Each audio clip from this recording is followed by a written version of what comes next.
A very interesting conversation.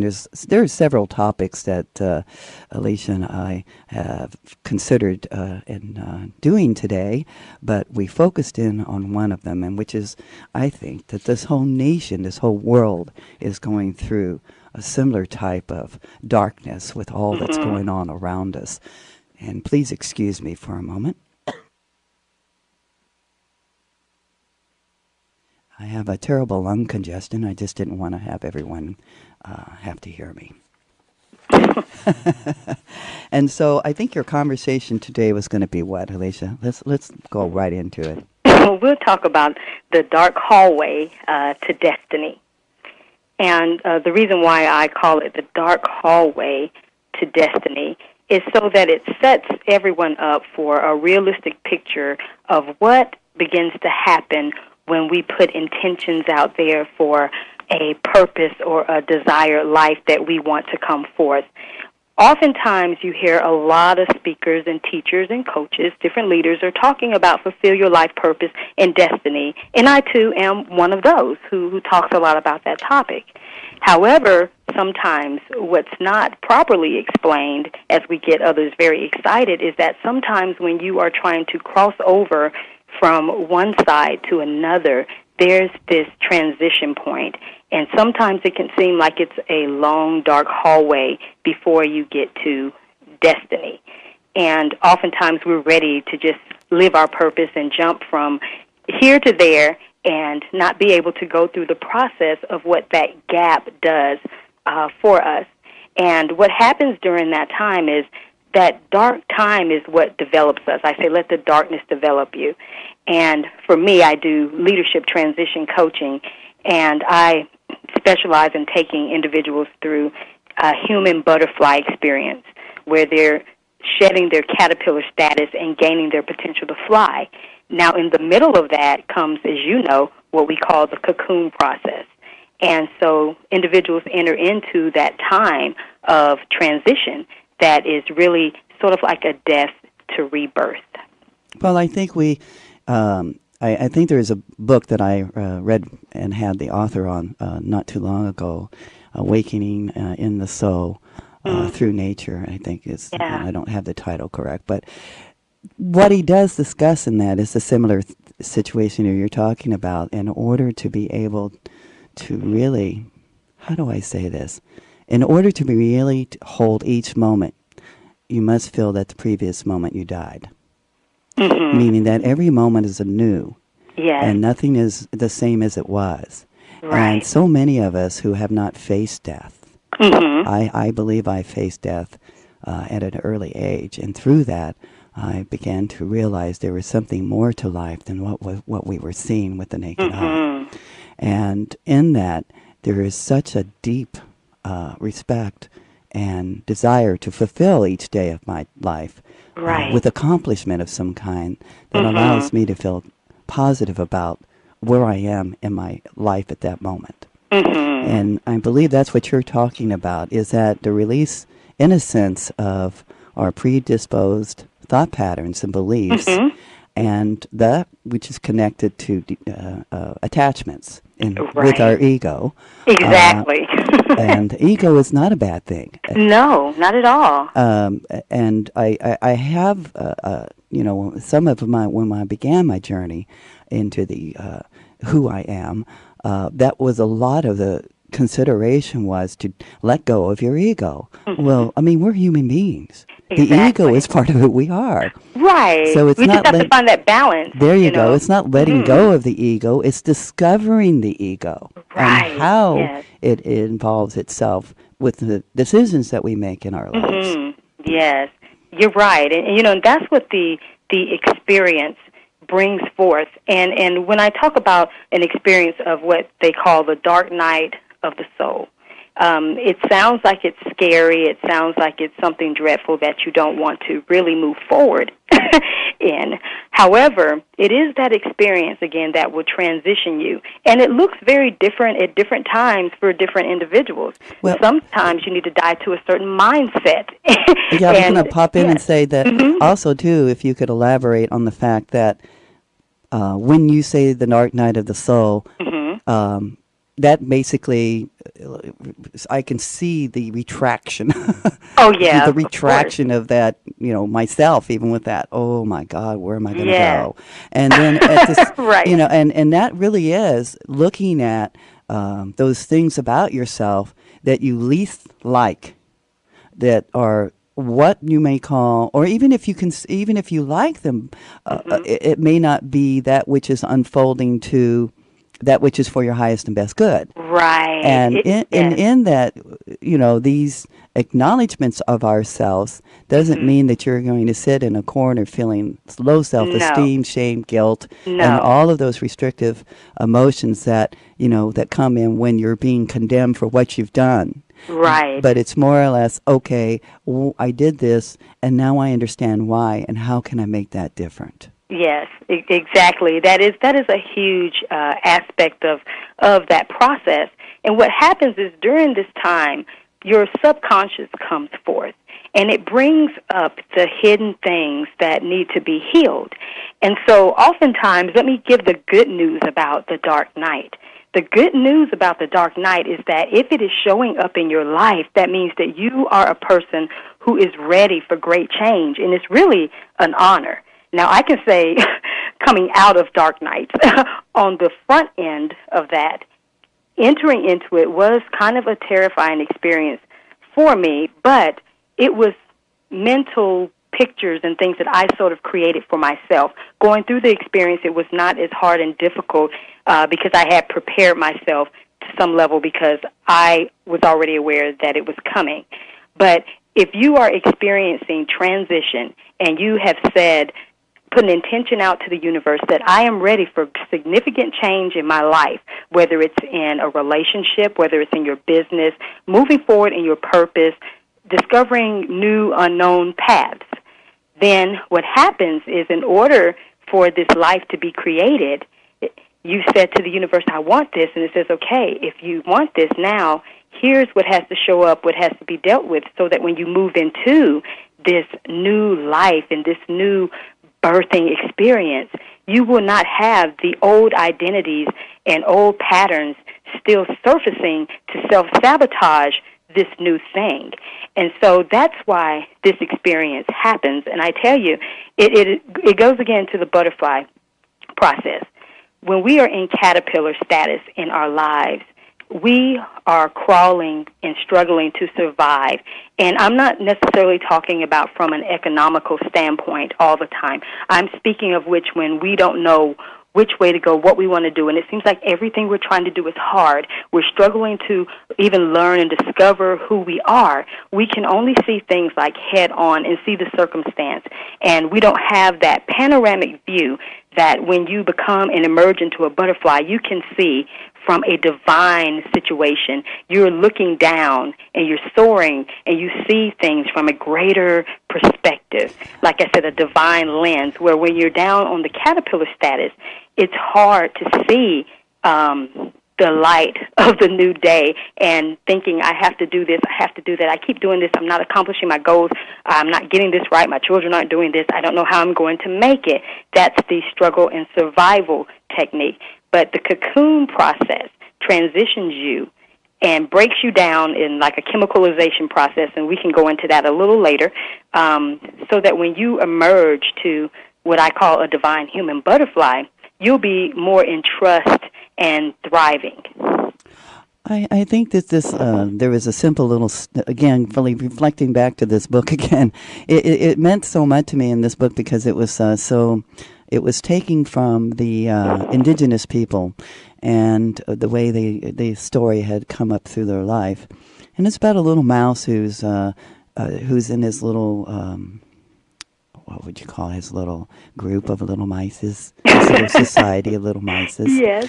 And, they have little chores and they're all busy looking for seeds and things to build their nest. And he hears a calling deep inside of him that there's something else out there. Yeah. But he doesn't, know how to go about stepping out to do it. And he talks to his master mouth, the guy that's the head of everyone, and it says, oh, wise mouse, I hear this calling, and it's calling me to go out and search out there. And he goes, oh, no, you have everything you need right here. Right. Okay, right here, there's nothing more you need. The little mouse goes, no, I know there's something out there. So he goes wandering out, and he comes upon this beautiful river. And I can't remember what animal there was there, but he was talking to the animal, and he says, "Jump up high and look over the bushes, and then you can see the mountain I'm talking about." So he jumps up high and falls into the water, and he comes back to his little mouse things, and the mouse are going, "Oh no, how did you get wet? It's not raining out there. There's something wrong. You went somewhere you were not supposed to." Well, that's what happens with us. That's what happens with us when we're in our group. And I think this question was asked me the other day by someone who didn't understand the theory of AA when they said, well, you have to take yourself out of the group that you're in and place yourself in another situation to change. Right, because we have to be the ones, again, to initiate change. And I was saying right earlier when you were actually talking on the other side of the mouse being told something else, I was saying right in my mind, not necessarily to agree with what the other mouse was saying, but in reference to sometimes it is the individuals in the groups that we are in that will begin to talk to us and try to talk us out of going for, that something else that is greater, that something, that great unknown, that inner calling. And I love how you brought up the fact that we don't always know what it is, but somehow we feel we have to step out and begin to sort of navigate that path of how we get to whatever it is we're trying to discover.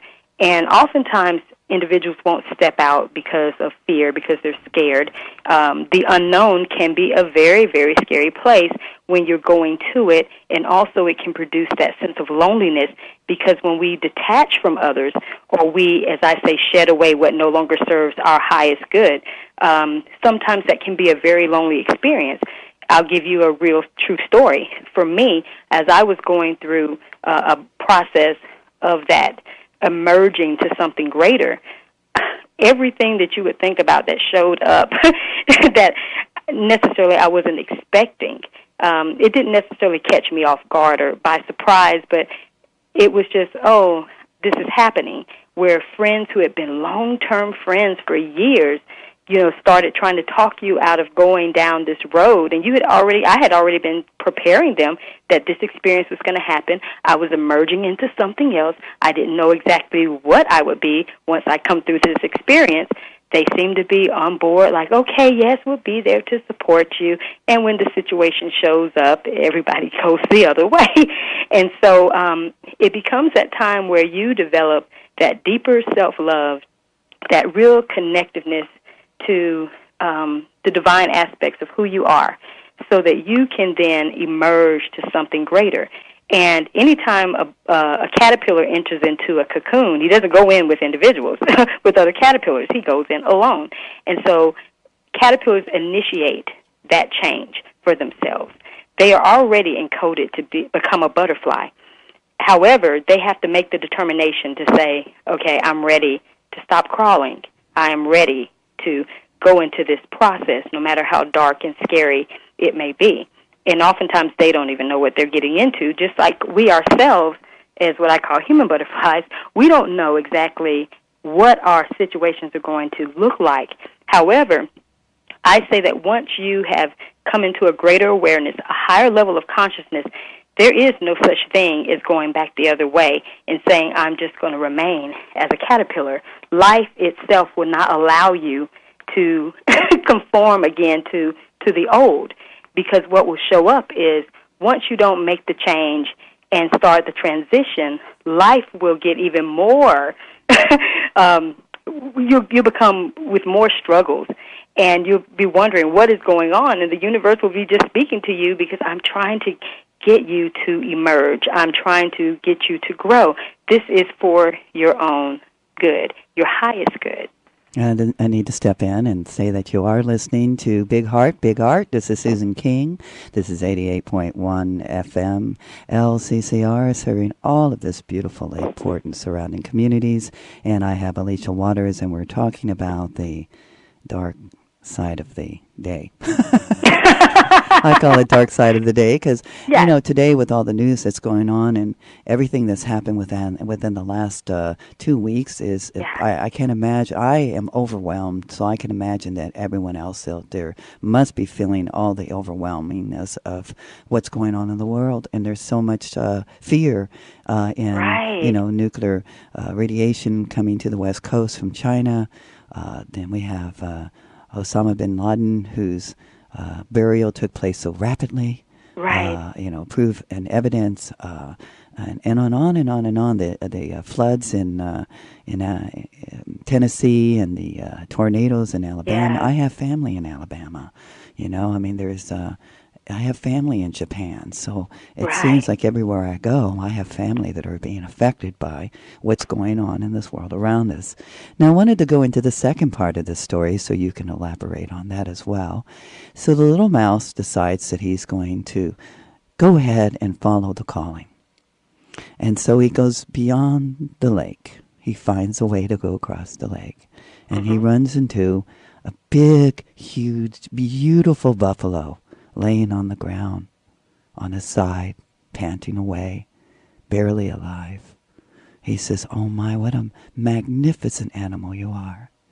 And the buffalo could only breathe laborily.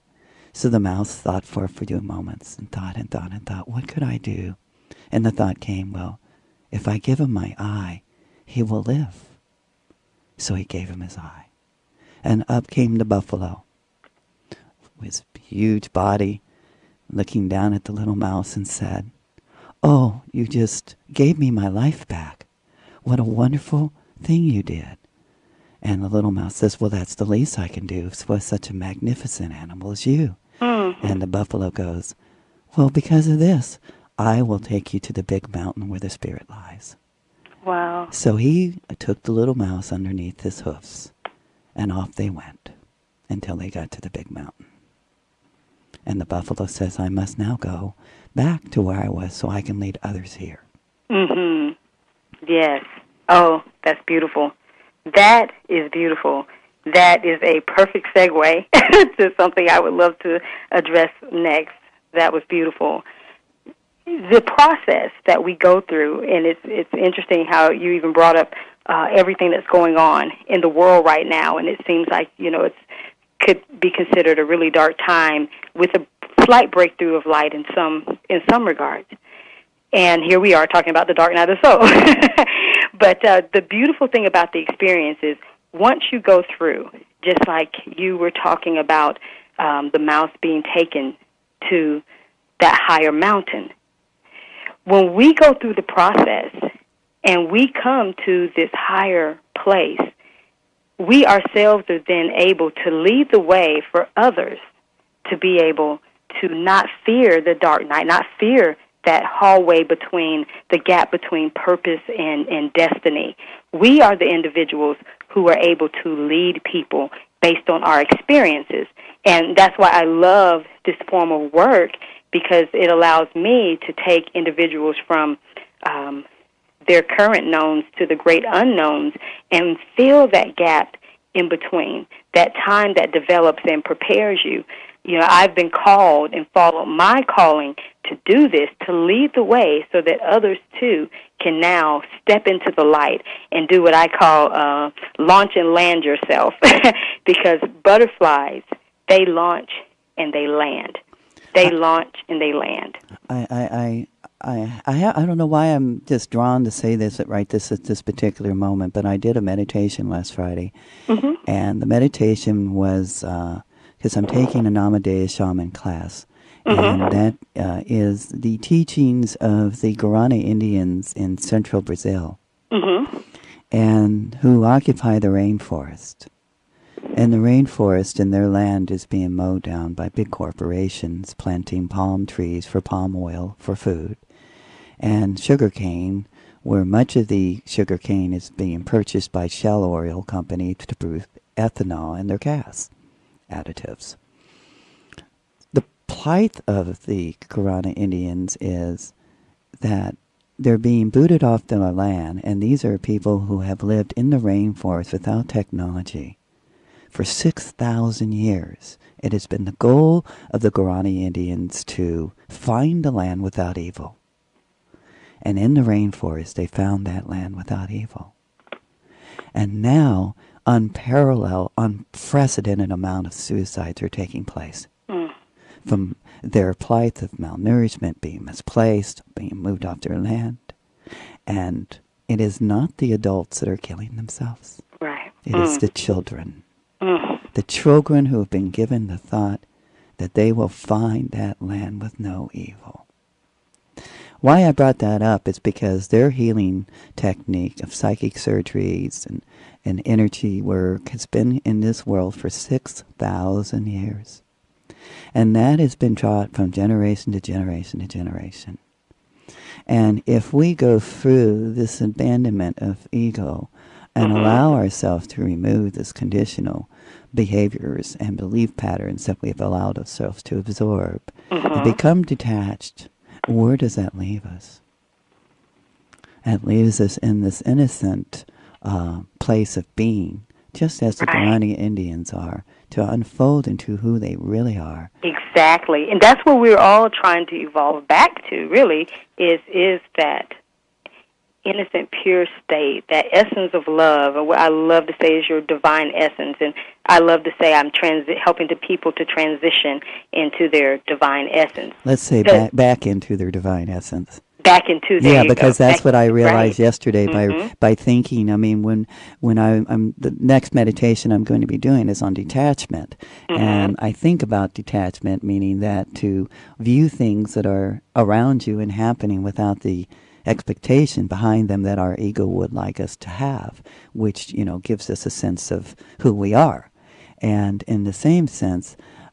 When you have an intention and you let it go without expectation, you allow it to unfold in divine timing. Exactly. And it's like looking at a pot of water, waiting for it to boil. You can sit there and, oh my God, what's wrong with this flame here?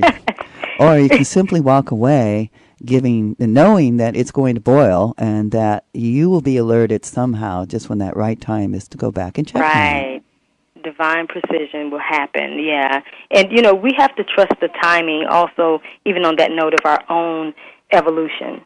And sometimes we are trying to progress too quickly in areas and move ourselves beyond where we need to be right now. And, of course, I'm someone who loves to focus on the power of the present moment and being able to grasp every nugget that we can in every piece of the journey, because sometimes that's what will keep us in a place, and we cannot move forward to even walk through that hallway onto the light, into destiny, is because sometimes we're spending so much time focused on getting out of the situation or wanting to be beyond where we are, and we are missing the very aspect that life itself is speaking to us and showing us not just the way, but what we need right now and the lessons that we need to learn, how we need to gain the wisdom, more wisdom and insight, how we need to develop more self-love, how we need sometimes to reinvent. And reinvention is one of those things that is very keen in the time of walking through your hallway onto your destiny, because it calls a time where we have to make a shift and we have to have that change that takes place. And for me, going back to the butterfly process, that's where that whole metamorphism takes place, where we are now transitioning into something else. And it doesn't mean that we lose everything that we once had. I believe that it just comes and is propelled into more essence of who we truly are. The old still serves a purpose. Again, the things that no longer serve our highest good are going to support and serve that purpose, that where we're going, those things have to shed. So sometimes in the reinvention process of being immersed into something new and greater, all of this has to take place. But we have to be very, very present and grounded during the process in order for us to move forward. If you were to prematurely cut open a cocoon, it's gunky. It's a lot of mess. It's change that's happening. And sometimes that's what happens even in the process of that hallway between purpose and destiny, is sometimes we'll feel, oh, my life's a mess. Oh, different things are going on. This hurts too bad. It's a lot of pain. It's different things that are occurring. But it is the very essence of you being transformed and you being broken down so that you can emerge to something else. And I have to agree with that. I know that there's at least 3 significant times in my life where I mean, literally, if someone took a 2x4 and hit me square between the eyeballs and knocked me down on the ground, those are how the incidents happen in my life. And one when I was in my early 20s. And I delved deeply into a lot of the spiritual writings at that time that were popular. And I can be honest with you, I didn't understand a single word they were saying. It's like, oh, this is Greek to me. Would somebody please explain it? And I would go to various different people, and they go, well, you're just trying to search for your soul. You're trying to search about life. Those are all of the things that we go through. And it wasn't that. It was something else. And I remember it was very, very painful, and it took a good 5 years. But then I had people come up to me, and they said, you're not the same person. You have completely changed. You have done a 360-degree turn. Now, before that transition happened, I was used to, let's say, being the girl that can get anything she wanted. I was spoiled. I didn't have any problems with dates. I didn't have any problems with school. I just was living on cloud 9. And so I wanted to go out on a date or have a dance. All I have to do is wink my eye, and there I would be. And then somebody, and I was used to breaking hearts, and it didn't matter. And finally, I got my heart broken. And I mean literally in 2. And that took me on a tailspin. And that's when I decided, this is what I've been doing to other people. Yeah. And I need to change, because it came back to me tenfold. And they say, be careful with what you do. It will come back to you tenfold. Well, it did. And I learned so much about the egotistical part of who I was, and fell more into that part of acceptance of others. Because it's through acceptance of others that you become accepting of yourself. And vice versa. And vice versa, exactly, vice versa.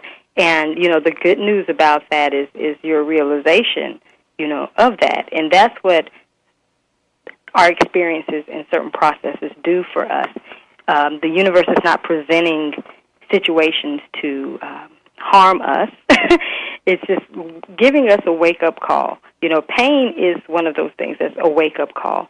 It desires for us to respond. And so when we respond, such as you did when the painful situation came about, it then induced transformation, conviction, and then transformation to take place in you, and for you to be able to look and see what it was doing to what you were doing to others, and now it had been done to you. It shifts you to more of a place of compassion and, like you said, self-love for others and self-love for yourself. And if we don't have that healthy self-love for ourselves, it is going to be extremely hard and almost impossible to give it out to others. And so that's why, if coming from a base of first having self-love, then there's some actions that we probably would never even commit.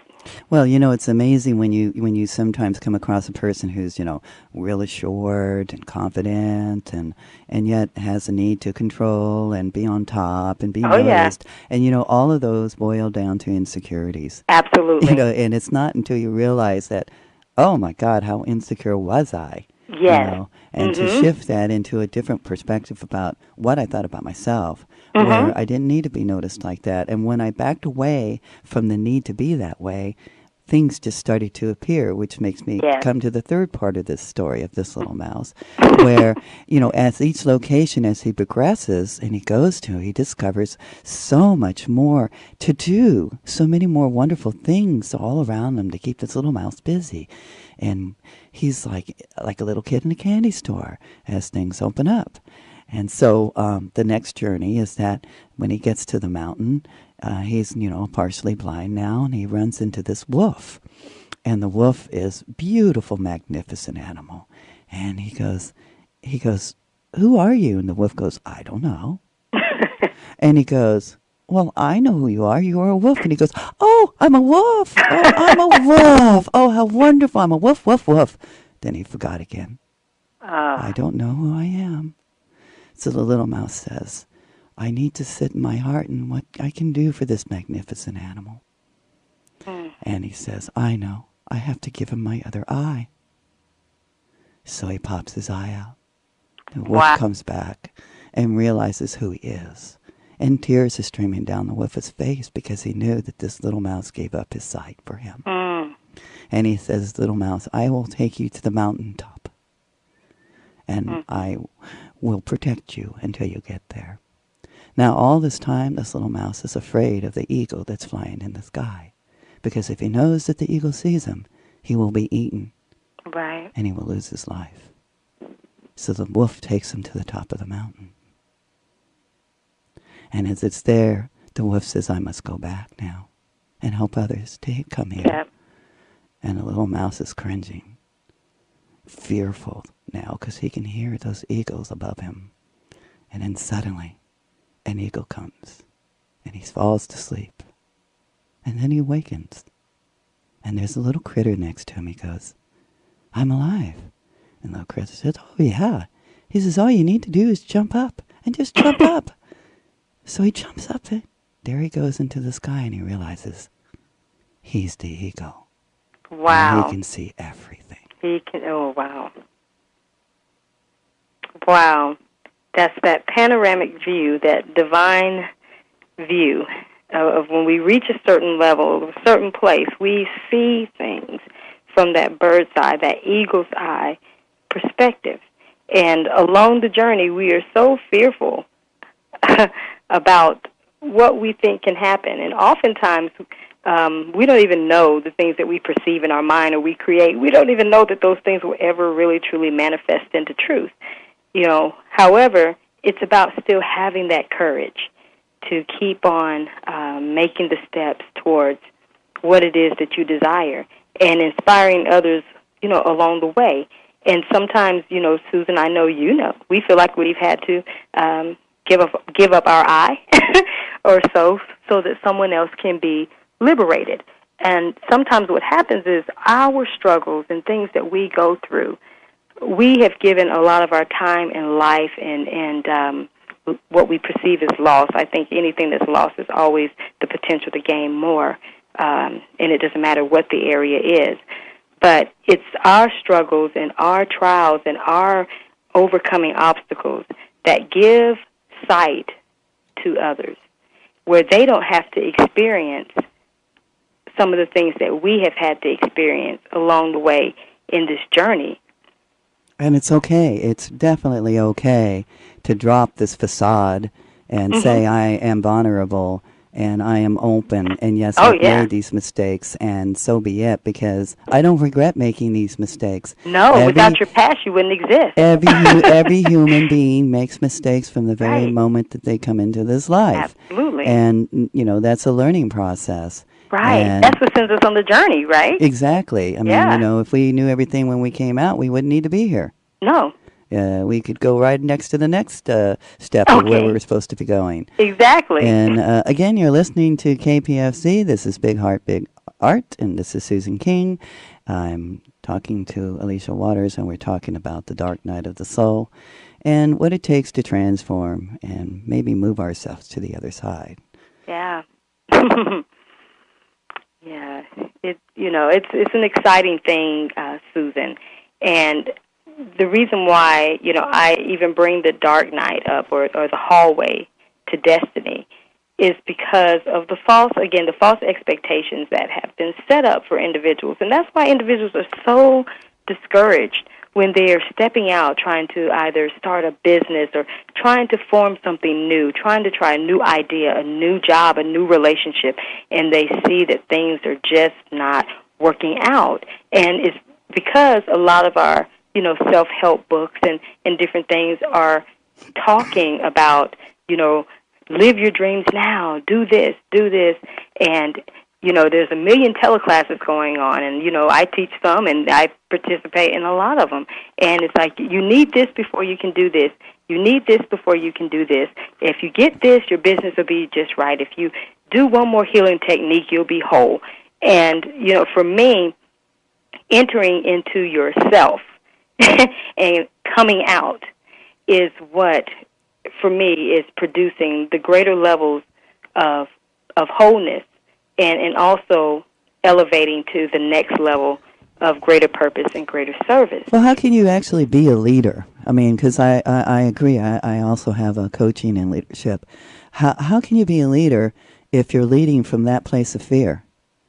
Right. Because if you're if you're not listening effectively to what your employees have to say, if you're not choosing an employee based on what they value in life. Right. And also that you're able to humble and be humble and humiliate and step into humiliation and admit when you're making a mistake. Yeah. Or to open to the potential wisdom that your employees have, because each one of them are a valuable person. Absolutely. And without them, you don't have a business that's going to run and function properly. That's right. And that's why, I always love to say that personal mastery is the key.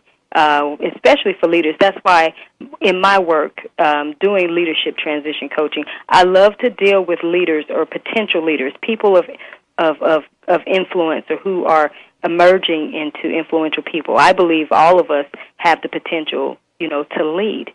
And so helping individuals to first know who they are and come from a place of wholeness, come from a place of security, come from a place of being aligned with your truth, then when you go to share who you are and be who you are in the world, you're going to then infect others and affect others who will then follow in your footsteps on their own unique journeys. But if we are sick ourselves and not well ourselves, or we're leading from a place of, as you said, fear, then what happens? That same energy then trickles down to your employees, whoever you're impacting. They are going to then begin to move in that same energy because you are the leader. And what I think there's like a saying that you can only be as strong as your weakest link or something like that. But, if your leader is not someone who is solid and sound, and you follow them into whatever it is you're trying to embark on, and you take that same energy in with you, then you are never going to reach your greater potential, and people are never going to see the value of who they are because the leader himself or herself has yet to discover it for themselves. And I totally agree with that. And again, it's a matter of opening up and allowing yourself to see the things every single moment. I mean, that's the only way you can say it, is to be observer every single moment of what it is you're doing.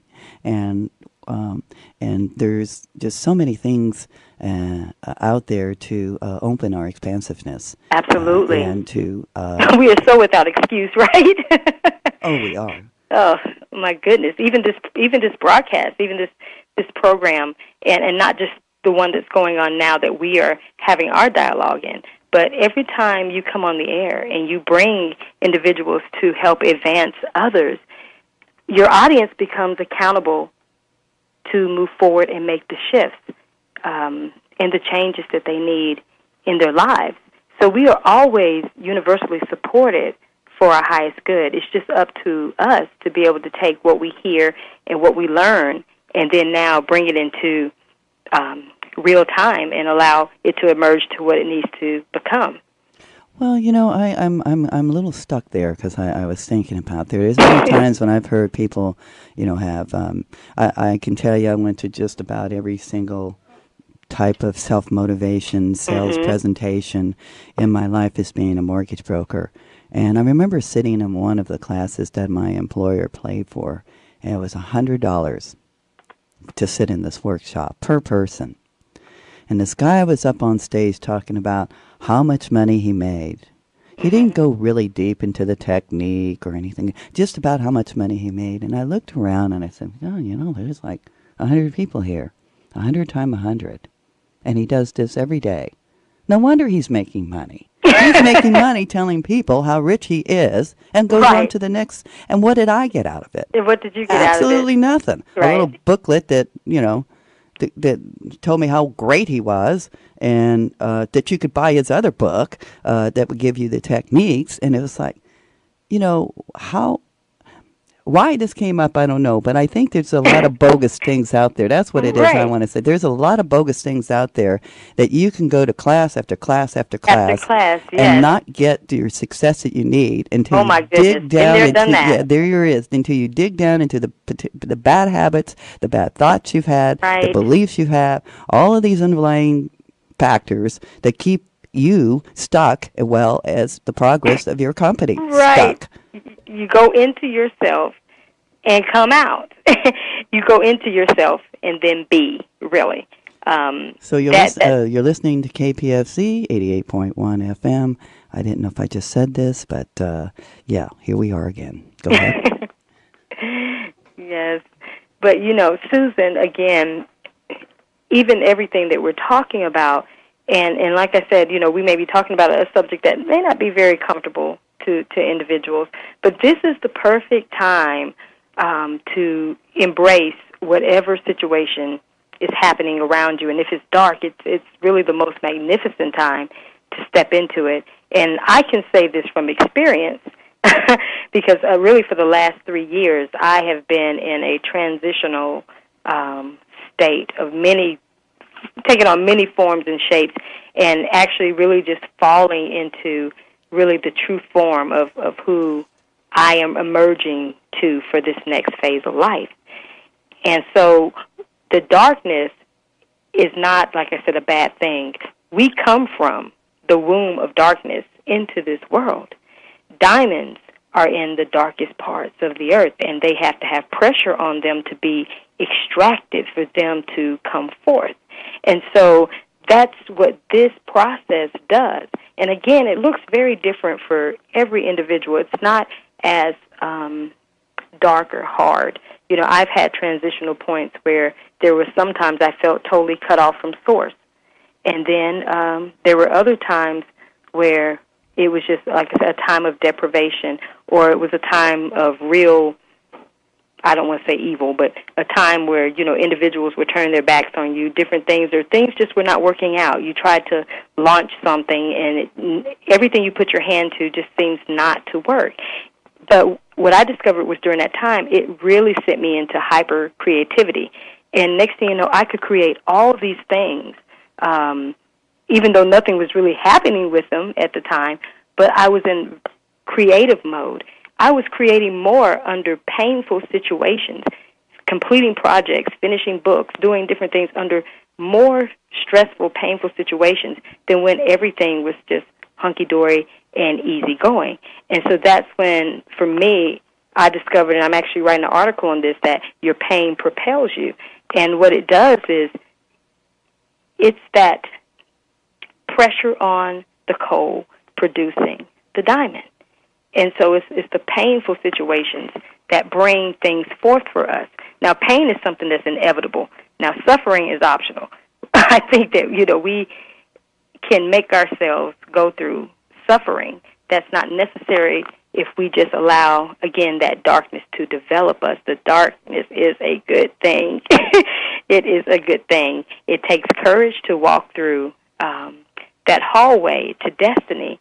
But the other side is what is so amazing. But yet and still, even though the other side is what's so amazing, the journey itself and the experience. Susan, how many times have you come through something and you're like, wow, I made it through? And then when you come through something that is really, really strenuous or a challenging time and you make it through, it builds more confidence in who you are. It gives you a greater faith to know that if I overcame this, then when something else shows up, I certainly have the potential to overcome this. And here's the part where, Susan, individuals like you and myself, we have to help stop the death process of people who are emerging to their greater potential and not making it. It's up to the leaders of this day who have been through the process to say, listen, I'm going to help take someone by the hand and lead them through the journey where they don't have to be afraid of this hallway to their greater potential.